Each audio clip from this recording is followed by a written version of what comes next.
మీ తాడేపల్లి ఇంటి దగ్గరికే రేపు వస్తాం. అక్కడ ఒక రౌండ్ టేబుల్ ఏర్పాటు చేస్తాం, మీకు ఒక కుర్చీ కూడా వేస్తాం. జగన్మోహన్ రెడ్డి గారు రండి. ఈరోజు డిఎస్సి 2025 మీద గతంలో చేసిన ప్రతి ఆరోపణకి విద్యాశాఖ అధికారులు అలాగే స్పోర్ట్స్ అథారిటీ ఆఫ్ ఆంధ్రప్రదేశ్ అధికారులు ప్రతి ఒక్క కేసుని వాళ్ళు ఏదైతే ఆరోపణ చేశారో ప్రతి ఒక్క దాన్ని కూడా కేస్ టు కేసు ఎక్స్ప్లెయిన్ చేసి ఒక పవర్ పాయింట్ ప్రజెంటేషన్ పెట్టి వివరంగా మీడియాకి ఈ రాష్ట్ర ప్రజలకి తెలియజేయటం జరిగింది. తర్వాత మళ్ళీ కొన్ని రోజులు పసలేని ఆరోపణలు చేస్తూ బెంగళూరు నుంచి పాపం చాలా ఖర్చు పెట్టుకొని వచ్చి జగన్మోహన్ రెడ్డి గారు ఒక ప్రెస్ మీట్ పెట్టి వెళ్ళటం కూడా జరిగింది. దానికి మా ఎమ్మెల్సీలము అట్లాగే శాప్ చైర్మన్ అందరం కూడా సవాలు విసిరి తిరుపతి ప్రెస్ క్లబ్కి రండి, మేము ఆధారాలతో వస్తాం, మీరు జగన్మోహన్ రెడ్డి గారు మీరు కుదిరితే మీరు రండి, మీ ఎమ్మెల్సీలనో లేకపోతే మీ నాయకులనో పంపండి అని చెప్పనేసి చెప్పటం. ప్రెస్ క్లబ్కి వెళ్ళి ఆధారాలతో మేము ఆ రోజు 2 గంటలు వెయిట్ చేసి మరీ సవాలు విసిరినా కూడా పిల్లుల్లాగా జారిపోయినటువంటి పరిస్థితి జగన్మోహన్ రెడ్డిది, వాళ్ళ నాయకులది.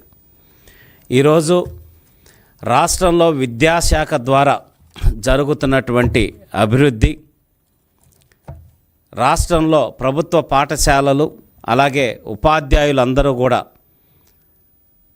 ప్రభుత్వ పాఠశాలల పనితీరు నచ్చి వాళ్ళ పనితీరు నచ్చి గతంలో ప్రభుత్వ పాఠశాల నుంచి ప్రైవేటు పాఠశాలకు వెళ్ళిపోయిన విద్యార్థుల్లో 106,000 మంది ఈరోజు ఈ అకాడమిక్ ఇయర్ మనకి ప్రభుత్వ పాఠశాలలో చేరటం జరిగింది. దట్ ఈజ్ నారా లోకేష్ గారు. నారా లోకేష్ గారు ఒక నిబద్ధతతోటి ఈ విద్యాశాఖని ఏ విధంగా నడుపుతున్నారు అనే దానికి ఉదాహరణే ఈరోజు 106,000 మంది పిల్లలు ప్రైవేటు పాఠశాలలు వదిలి ప్రభుత్వ పాఠశాలకు వచ్చారంటే సక్సెస్ ఏంటనేది అంతకు మించి ఇంకేది ఉదాహరణ అవసరం లేదని చెప్తా ఉన్నాం.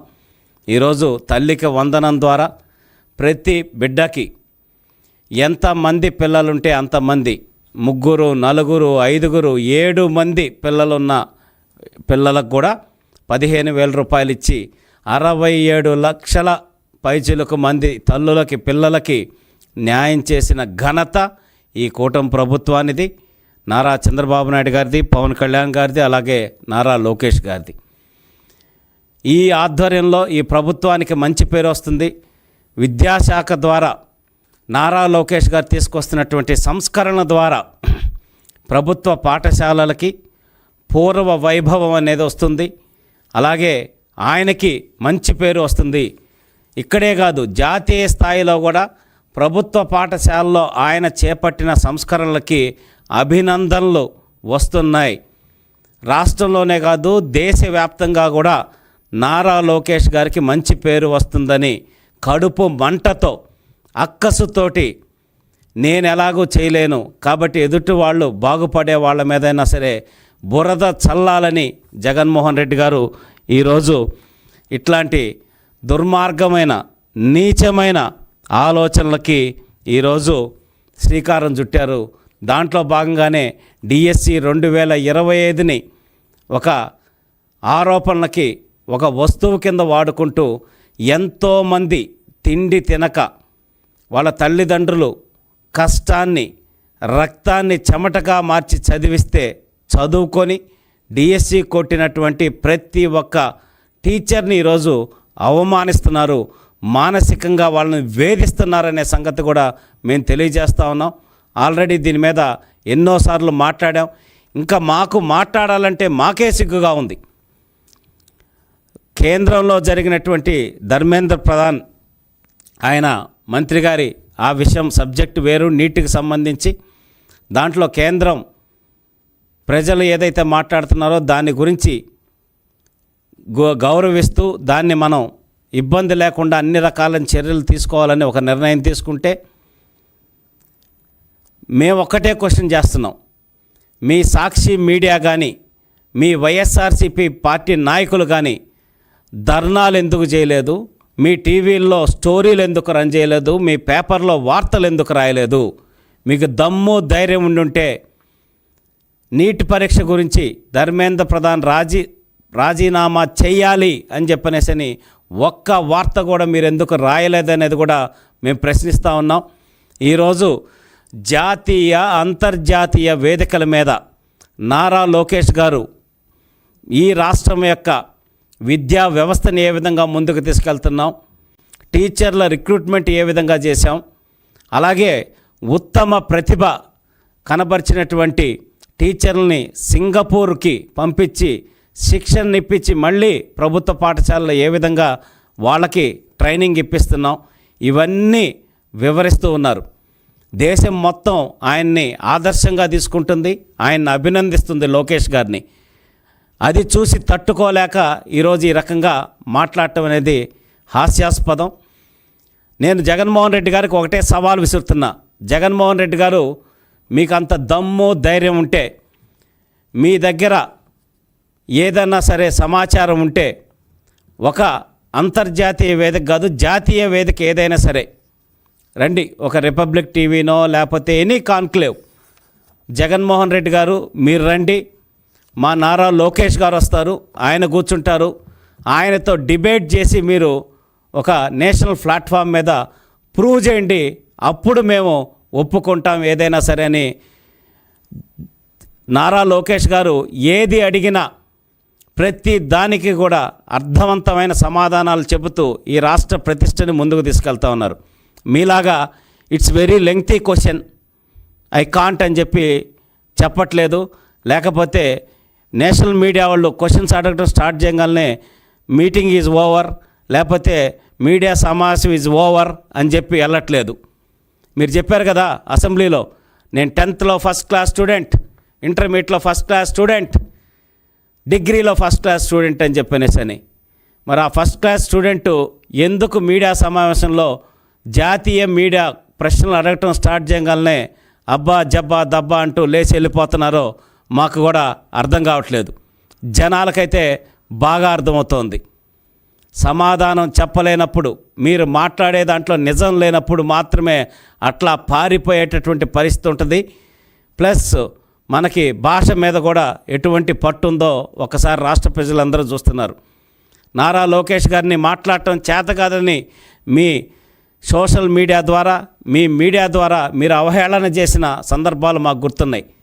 ఈరోజు రండి, లోకేష్ గారితో కూర్చొని చర్చించేటటువంటి దమ్ము ధైర్యం సబ్జెక్టు మీ దగ్గర ఉంటే మేము రండి అని చెప్పనేసి జగన్మోహన్ రెడ్డిని మేము ఆహ్వానిస్తూ ఉన్నాం. అలాగే పోయినసారి మీడియా సమావేశం పెట్టినప్పుడు చెప్తా ఉన్నారు ఆయన, జెన్జీ, జెన్ ఆల్ఫా అందరూ చూస్తూ ఉన్నారు, మీ సంగతి తేలుస్తారని. వాళ్ళు నిజంగా పాపం సరిగ్గా చూసుంటే మీకు ఆ 11 సీట్లు కూడా వచ్చుండే కాదనే సంగతి ఈ సందర్భంగా మేము తెలియజేస్తా ఉన్నాం.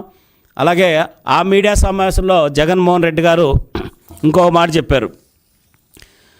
మేము అక్కడ సెంట్రల్లో కాక్రోచ్ పార్టీ వచ్చింది, ఇక్కడ ఆంధ్రప్రదేశ్లో మేము కాక్రోచ్లు అని చెప్పి ఆయన సిగ్గుపట్టడం కూడా జరిగింది. ఆ సిగ్గుపట్టం చూసి ఆంధ్రప్రదేశ్ జనాలు చచ్చిపోయిన సంగతి కూడా మేము చూసాం. మీరు కాక్రోచ్లు కాదు స్వామి, బ్యాండీ కూట్ ర్యాట్ అంటారు, లేకపోతే లార్జ్ పిగ్ ర్యాట్ అంటారు, అంటే పందికొక్కులు. ఈ రాష్ట్రాన్ని దోచుకు తిన్న పందికొక్కులు మీరు, మీ పార్టీ, మీరు కాక్రోచ్లు అని చెప్తే నవ్వు వస్తుంది. జనాలు పడి నవ్వుకుంటున్నారు. దయచేసి ఇంకోసారి అది మాట్లాడొద్దని కూడా తెలియజేసుకుంటూ, ఈరోజు ప్రభుత్వ పాఠశాలల్ని అద్భుతంగా మారుస్తూ, ఆఖరికి మిడ్ డే మీల్స్లో కూడా ఏ ప్రాంతానికి ఎటువంటి ఆహారపు అలవాట్లు ఉన్నాయి, వాటికి తగ్గట్టు మిడ్ డే మీల్స్లో మెనూని మార్చాలని అంత డీప్గా వెళ్ళి నారా లోకేష్ గారు ఆ పిల్లల యొక్క భవిష్యత్తు గురించి, వాళ్ళకు పెట్టేటటువంటి భోజనం గురించి కూడా ఆలోచించి పనిచేస్తున్న వ్యక్తి. మిల్లెట్ చిక్కీలు ఇచ్చి వాళ్ళ ఆరోగ్యం బాగుండాలని ఆలోచించినటువంటి వ్యక్తి. మంచి సన్నబియ్యం రైస్ ఇచ్చి ఈరోజు వాళ్ళకి కడుపు నిండా తిండి పెట్టాలని, ఆ బిడ్డలు బాగా చదువుకోవాలని ఆలోచించిన వ్యక్తి నారా లోకేష్ గారు. పుస్తకాల బ్యాగ్ బరువు ఉంటుందని చెప్పనేసి డివైడ్ చేసి ఏ సెమిస్టర్కి ఆ సెమిస్టర్ సగం పుస్తకాల భారం తగ్గించిన వ్యక్తి నారా లోకేష్ గారు. అంటే ఎంత సునిశ్చితమైన అంశాలు కూడా ఆలోచించి ప్రభుత్వ పాఠశాలలో ఆయన విధి విధానాలు తీసుకొస్తున్నారో మనం అందరం చూస్తూ ఉన్నాం. అట్లాగే ఈరోజు 2003 డిఎస్సి ఎవరైతే సిపిఎస్ టు ఓపీఎస్ అని 22 సంవత్సరాలుగా ఇబ్బంది పడుతుంటే వాళ్ళది న్యాయమైన కోరిక అని చెప్పనేసి వాళ్ళని ఓపీఎస్లో తీసుకొచ్చి 11,000 కుటుంబాలకి ఈరోజు న్యాయం చేసిన వ్యక్తి నారా లోకేష్ గారు, నారా చంద్రబాబు నాయుడు గారు. ఎంత అద్భుతంగా వాళ్ళు పరిపాలన చేస్తుంటే విద్యాశాఖ ద్వారా ఈరోజు నారా లోకేష్ గారి ఖ్యాతి భారతదేశం మొత్తం వ్యాపించిందని చెప్పనేసి మీరు కుళ్ళుకొని ఆ కుళ్ళుతోటి ఈ రకంగా చౌకబారు విమర్శలు చేస్తే నమ్మటానికి ఈ ఆంధ్రప్రదేశ్లో ప్రజలు ఎవ్వరూ సిద్ధంగా లేరు. డిఎస్సిలో మీరు చేస్తున్న ఆరోపణలు కనుక నిజమయ్యిండుంటే రాసిన వ్యక్తులు ఈరోజు రోడ్డు మీదకి వచ్చేవాళ్ళు. వాళ్ళకి తెలుసు పరీక్ష ఎంత క్లిష్టంగా టీసీఎస్ అయాన్ ద్వారా ఒక ఆన్లైన్ ప్లాట్ఫామ్ ద్వారా ఎంత పగడ్బందీగా జరిగిందో, ఎంత మనకి పక్కన కూర్చున్న వాళ్ళకు కూడా క్వశ్చన్లు ఎవరికి ఇది కాకుండా ర్యాండమ్గా వచ్చినాయో ఆ సిస్టమ్ మొత్తం వాళ్ళకి తెలుసు. కాబట్టి ఎవ్వరు మీ ఆరోపణలకి స్పందించటం లేదు. ప్లస్ నెంబర్ 2, 16,347 మందికి ఈ ప్రభుత్వం మెగా డిఎస్సి ద్వారా ఉద్యోగాలు ఇచ్చింది. మళ్ళీ జాబ్ క్యాలెండర్ ద్వారా ఇంకో 10,000 మందికి ఉద్యోగాలు ఇవ్వబోతుంది. ఈ ప్రభుత్వం బాగుంటే మనకు ఖచ్చితంగా అవకాశాలు వస్తాయి. ఈ సంవత్సరం కాకపోతే వచ్చే సంవత్సరం అయినా సరే మళ్ళీ ఉద్యోగం తెచ్చుకునేదానికి ఈ ప్రభుత్వం నిరుద్యోగులకు అండగా ఉంది అని బలంగా నమ్ముతున్నారు. కాబట్టి ఎవరు మీ చౌకబారు ఆరోపణలకి స్పందించట్లేదు. ఇప్పటికైనా సిగ్గు తెచ్చుకోవాలని తెలియజేస్తూ ఉన్నాం. హైకోర్టులో పిల్లేశారు, కరెక్ట్గా పిల్లేసేదానికి చేత కాదు. కోర్టు చేత కూడా చివాట్లు, జనాల చేత చివాట్లు పెట్టించుకుంటున్నారు.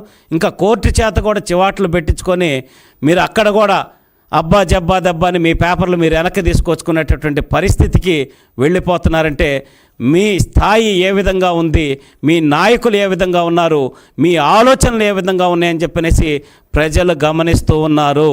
రోడ్ల మీద తరిమి కొట్టేటటువంటి పరిస్థితి మీకు దగ్గరలో ఉందని తెలియజేసుకుంటూ, ఇప్పటికైనా సరే ఇటువంటి చౌకబారు ఆరోపణలు మానుకొని, తప్పులు చేసింది మీరు, అన్నీ గ్రూప్ 1 ఆఫీసర్స్ని ఈరోజు ఏ విధంగా ఎగ్జామ్లో అవినీతి చేసి దానివల్ల ఎంతమంది జీవితాలను మీరు నాశనం చేశారో చూస్తూ ఉన్నాం. ప్రతి ఒక్కటి కూడా మీ వ్యవస్థలో ఈరోజు ఎన్ని లోపాలు ఉన్నాయో గత 5 సంవత్సరాల్లో మీడియా చూసింది, రాష్ట్ర ప్రజలు చూశారు. దాంట్లో ఏ విధంగా శిక్షలు పడుతున్నాయో కూడా మనం చూస్తూ ఉన్నాం. అట్లా తప్పులు మొత్తం మీరు చేసి 5 సంవత్సరాలు కల్తీ మద్యం దగ్గర నుంచి, మద్యం షాపుల దగ్గర టీచర్లను నుంచోబెట్టడం దగ్గర నుంచి, వాళ్ళ డిమాండ్ల కోసం బయటకు వచ్చిన టీచర్ల మీద కేసులు పెట్టి ఈరోజుకి నిన్న కూడా కొంతమంది టీచర్లు కలవటం జరిగింది. సార్ ఆనాడు మేము ధర్నా చేస్తే కేసులు పెట్టారు సార్, ఆ కేసుల్లో కొంచెం మమ్మల్ని బయటపడేయండి అంటే ఆల్రెడీ రాష్ట్ర ప్రభుత్వం, ముఖ్యమంత్రి గారు, విద్యాశాఖ మంత్రి లోకేష్ గారు వాటిని అన్నింటినీ డీటెయిల్స్ తీసుకొని వాటిని అన్నింటినీ కూడా పరిష్కరించే దిశగా కూడా చేస్తున్నారని కూడా చెప్పడం జరిగింది. మీరు ఇటువంటి చిల్లర బుద్ధులతోటి, దుర్మార్గమైన ఆలోచనతోటి పనులు మీరు చేసి ఈరోజు మళ్ళీ లోకేష్ గారికి రాష్ట్ర వ్యాప్తంగానే కాదు దేశవ్యాప్తంగా పేరు వస్తుందని చెప్పనేసి మీరు ఆ చవకబారు ఆలోచనలు చేస్తే నమ్మటానికి సిద్ధంగా లేరు. అలాగే చెప్తున్నాం, ఇందాక మా ఎమ్మెల్సీ రాంగోపాల్ రెడ్డి గారు చెప్పినట్టు ఏ చర్చకైనా మేము సిద్ధం, మా సవాలు స్వీకరించే దమ్ము మీకుందా? లేకపోతే ఇంకొకరు డిమాండ్ చేయట్లా, దాంట్లో అన్నీ పారదర్శకంగా జరిగిన వాళ్ళు నమ్ముతున్నారు. కాబట్టి ఈ వైఎస్ఆర్సీపీ నాయకులు తిన్నది అరక్క, లేకపోతే లోకేష్ గారికి వస్తున్న ఇమేజ్ని చూసి తట్టుకోలేక మాట్లాడే మాటలు. కాబట్టి వాటికి ఎవరు ప్రజలు స్పందించరు. ప్లస్ నిజాయితీగా ఏదైనా నిర్వహించిన వ్యక్తికి ఆ దమ్ము ధైర్యం ఉంటుంది. కాబట్టి ఆయన తరఫున మేము చర్చకి సవాలు సిద్ధమని చెప్తా ఉన్నాం. లోకేష్ గారు కూడా చెప్పారు, ఏదైనా సరే మేము సవాలు స్వీకరించడానికి సిద్ధంగా ఉన్నామని చెప్పినేసని మీకు సవాల్ స్వీకరించే దమ్ము లేకుండా, సమాధానం చెప్పేటటువంటి దమ్ము లేకుండా అనవసరమైన ఆరోపణలు చేస్తే ఆ కాక్రోచ్ల్ని హిట్ కొట్టి ఆల్రెడీ 2024లో చంపేశారు. రేపు హిట్ కాదు, ఇంకా పెట్రోల్ పోసి తగలబెట్టడానికి కూడా ప్రజలు వెనకాడబోరు. ఎందుకంటే వాళ్ళకు కూడా ఒక సహనం అనేది ఉంటుంది. దాన్ని మించి కనుక మీరు ప్రయత్నం చేస్తే నష్టపోయేది, నాశనమయ్యేది వైఎస్ఆర్సీపీ పార్టీ వాళ్ళ నాయకులని తెలియజేస్తూ ఉన్నాం.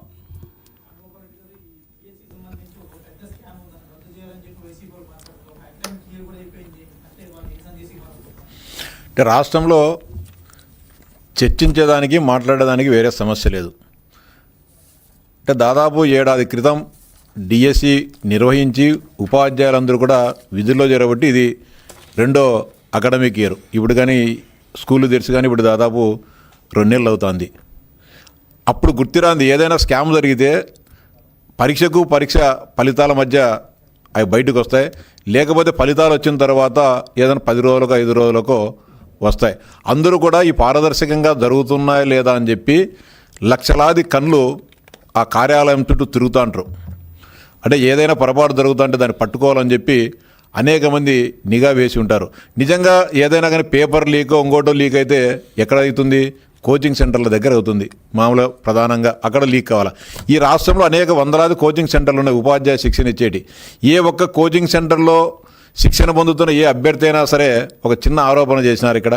ఎక్కడ కానీ జరగలే. కేవలం ఏడాది తరువాత ఇప్పుడేదో ఊడిపడినట్టు, ఏదో జరిగిపోతానట్టు, భూకంపం వస్తానట్టు ఈరోజు మాట్లాడడం జరుగుతుంది. 3 నెలలుగా ఇదే తంతు జరుగుతూ ఉన్న స్పష్టమైన సమాధానాలు అధికార యంత్రాంగం ఇచ్చింది, రాజకీయ పరంగా మేమిచ్చాం. అన్నీ ఇచ్చినా కూడా నమ్మకోకుండా చేయడం జరుగుతుంది. ఈ మధ్యన 1 నెల రోజుల నుంచి మర్చిపోయినారు, పిల్లు వేశారు. పిల్లు ముటికాయలు వేసిన తర్వాత మళ్ళీ నిన్న ధర్మేంద్ర ప్రధాన్ గారి రాజీనామా ఇష్యూ వచ్చిన తర్వాత ఏదోటి మాట్లాడితే సరిపోతుంది కదా అని చెప్పి నిన్నటి నుంచి మళ్ళీ మొదలుపెట్టినారు. మీరు ఎన్ని ప్రయత్నాలు చేసినా, ఎన్ని కుట్రలు చేసినా ఈ రాష్ట్ర ప్రజలు మిమ్మల్ని నమ్మరు. ముఖ్యంగా నిరుద్యోగ యువత అసలే నమ్మరు. నిరుద్యోగ యువతకు ప్రధానమైన నమ్మకం చంద్రబాబు నాయుడు గారు, లోకేష్ గారు నిబద్ధతతో, విశ్వసనీయతతో పనిచేయడం జరుగుతోంది. మా గతంలో పాదయాత్ర సమయంలో లోకేష్ గారు ఏదైతే మాట ఇచ్చారో, ఏదైతే హామీ ఇచ్చారో ఆ కార్యక్రమాలన్నీ కూడా నెరవేర్చే దశగా ఆయన ముందుకు పోతున్నారనే విషయం రాష్ట్ర ప్రజలకు, యువతకు తెలుసు. కాబట్టి మీరెన్ని పల్టీలు పడినా కూడా డిఎస్సి మీద మీరు వేసే అభాండాలు ఎప్పటికి కూడా నమ్మరనే విషయం స్పష్టం చేస్తాను.